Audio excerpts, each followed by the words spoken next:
Harold Williams says, take it. All right, let's move on. Next up for us, 4:05 p.m. Eastern, New York Giants, 4-8, 1-5 on the road at Los Angeles Chargers, 7-5, 3-3 at home. We're at SoFi Stadium in Inglewood, California. I wanted to bring up the injuries for this one, so let's pull them up here. We will start with the Giants coming off an ugly 29 loss at Miami. Daniel Jones injured. They were in tough with Glennon at quarterback. Glennon was diagnosed with a concussion after the game. He did play the whole game, but he was diagnosed with a concussion, and Daniel Jones is doubtful. He did finish 23 of 44 for 187 yards, Glennon, and 1 interception. Evan Ingram caught 4 passes for 61 yards. Kenny Golladay had 3 catches for 37 yards. Saquon Barkley ran 11 times for 55 yards. The defense got 2 sacks and 3 quarterback hits. It's not been the defense that's been the problem. It's just all these star players have been out. Kadarius Toney, inactive, questionable this week. Sterling Shepard, inactive, questionable this week. As I said, don't expect Daniel Jones to be in the lineup. Kenny Golladay is also dealing with a rib injury. He's questionable. And Wes Martin, their guard, is tested positive for COVID-19, so we'll see if that hurts more or affects more players. Then we have the Chargers coming in off a giant 41-22 win at Cincinnati. They got off to a 4-1 start and looked like a formidable team, only to lose 4 of 6. They needed this win very badly. Move over to their injury issues here. Sorry, 1 second. There we go. Justin Herbert was 26 of 35 for 317 yards, 3 touchdowns and a pick. Mike Williams caught 5 passes for 110 yards. Jalen Guyton caught 4 passes for 110 yards and a touchdown. Austin Eckler ran 14 times for 59 yards and a touchdown. Caught 5 passes for 45 yards, but he did lose 2 fumbles. It was their defense that looked so strong that was very difficult for me to figure out. Joey Bosa went out with the concussion. He's in concussion protocol. And even after he went out, they still look good. And their run defense has been so bad. Mixon coming off back-to-back 100-yard games, and they held him to 54 yards. They finished with 6 sacks and 11 quarterback hits and 2 interceptions without Bosa. Defensive lineman Justin Jones suffered a knee injury in the third quarter, didn't return. Who cared? They still kept rolling. Asante Samuel and Gilman. So cornerback and safety inactive and questionable. Keenan Allen was placed on the reserve COVID list yesterday, testing positive for the virus. So he is vaccinated. So he has a chance to clear all protocols, prior to the game. Austin Eckler is dealing with bumps and bruises, but he's expected to practice later in the week. Joey Bosa, as I said, in concussion protocol. Justin Jones, questionable. And Linval Joseph was ruled out of Sunday's game with an illness, but they're not saying it's COVID or anything like that.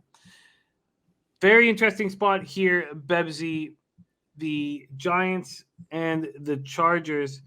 This Chargers team opened at minus 10.5, obviously with the questions at quarterback for the Giants. This total at 44.5, and 39% of tickets are on the Giants and possibly, Jake Fromm, and 2% of the cash. 57% of the tickets on the under, 71% cash on the under. Take it away. First of all, Michael Carnegie, I will never wear a Packers shirt, jersey, any of it. Second of all, Turnsey, I don't know why you think I never agree with you. I mean, I believe you are drunk because you're being very sensitive. You think just because I said that I agree with you, that meant I normally agree with you. Pick yourself up, bucko.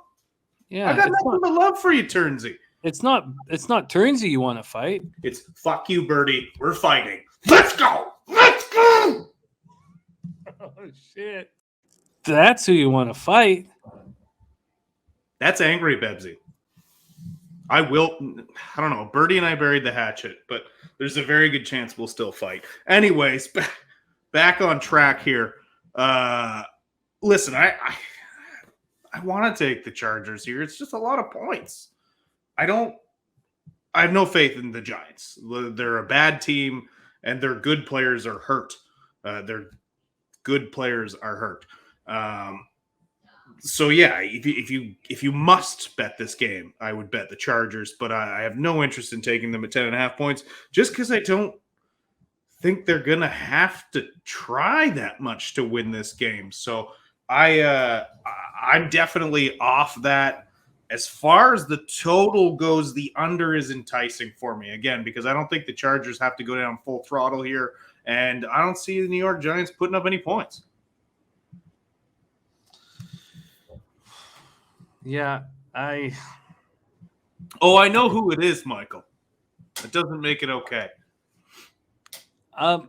tell me, if Fromm is the starting quarterback, do you have any hope whatsoever for?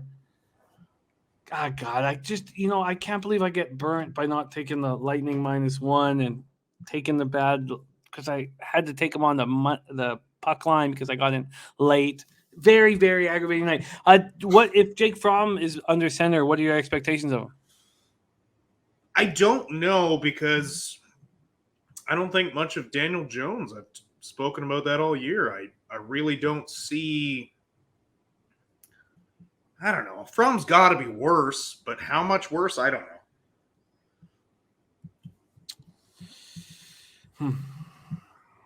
know. All right, we have. I expect Glennon to try and play. This is a big opportunity for him, so I expect him to try and play.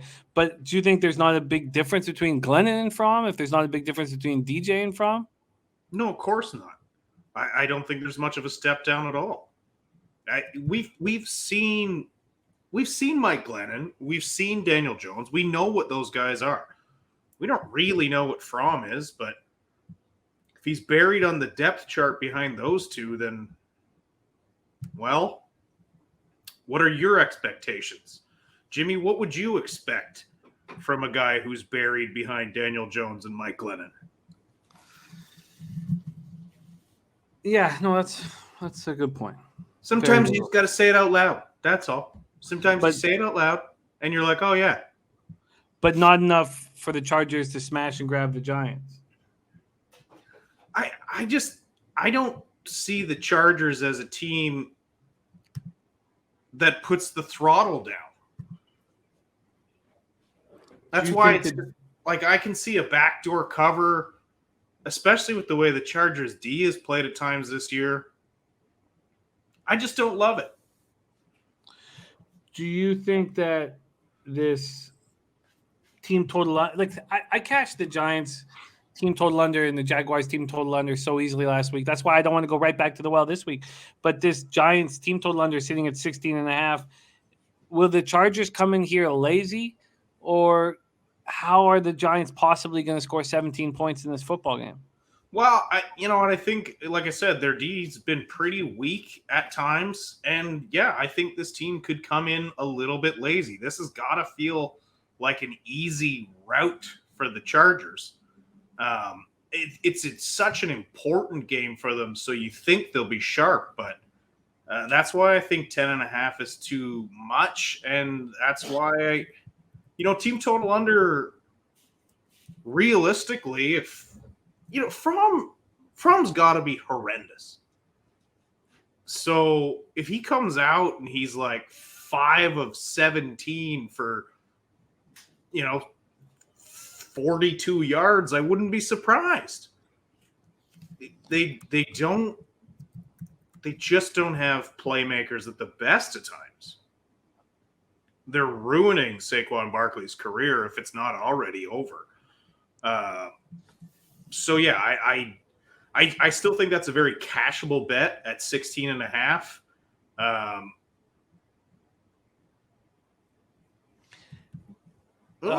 Burgundy Bet saying, I didn't realize Keenan Allen was questionable. Yeah, he's got COVID. Oh shit, you just said that. I thought you said somebody else. Yeah, no, it was Keenan, didn't I? Sorry, I thought that was my whole. Sorry, I've been saying so many.